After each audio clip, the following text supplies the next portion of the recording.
నమస్తే అన్న. నమస్తే సార్. మీ పేరన్నా? సార్ ఊరుకుంది సార్. జీకే ఊరుకుంది. జిక్కేరు. ఏ ఊరన్నా? ఇది గొనేల సార్ మాది. గొనగల్. హ్మ్. ఏ పంట వేసారన్నా? ఇది వేరుశనగ సార్. ఎన్ని రోజులు అవుతుంది? ఇప్పుడు ఇది 32 రోజులు అవుతుంది సార్. 32 32 32 రోజులు అవుతుంది. హ్మ్. ఓకే. ఒక 5 రోజుల క్రితము మా స్టాఫ్ మా అబ్బాయి వచ్చి ఇక్కడ మీకు చూపించాడు. వచ్చి చూసిన చెప్పాడు కదా, అవును సార్. ఈ ఫిప్లం వాడమని చెప్పాడు కదా. అవును సార్. ఇది వాడిన తర్వాత ఎట్లుంది? ఇది అప్పుడు జీడ శన ఉండదు సార్. నల్ల జీడ శన ఉంది.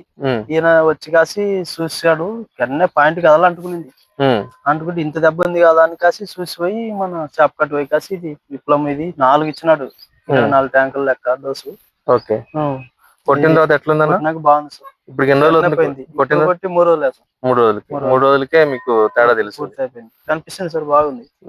కొట్టింది ఇప్పటికైతే కింద చచ్చిపోయింది సార్. బాగా చచ్చిపోయింది. పురుగు లేదు సార్. పురుగు కూడా చచ్చిపోయింది. లేదు. ఎన్న నైట్ ఉన్నది పోయింది సార్. మొత్తం పోయింది పురుగు కూడా. ఇప్పటికైతే బాగుంది సార్ పైరు. 3 రోజులు అయింది. ఇంకా 2-3 రోజులు అంటే ఇంకా క్లీన్ కావచ్చు. 2-3 రోజుల తర్వాత కూడా మళ్ళీ మేము కలుస్తామన్నా, చూసి చెప్తాం. ఇప్పుడైతే 3వ రోజుకి మీకు ఇది జేడైతే మొత్తం పోయింది, తెల్లదోమ మొత్తం పోయింది. ఖర్చుపోయినా సార్. జేడ బాగా ఖర్చుకుపోయి చెట్టు ఖర్చుకుపోయి ఉండేది, కాస్త బాగా చచ్చిపోయింది నీట్ గా. కల నీట్ గా వచ్చింది. ఫిప్లం వాడుకోవడం వల్ల మీకు అంతా మంచి బాగానే జరిగింది. ఓకే అన్న, థ్యాంక్ యూ.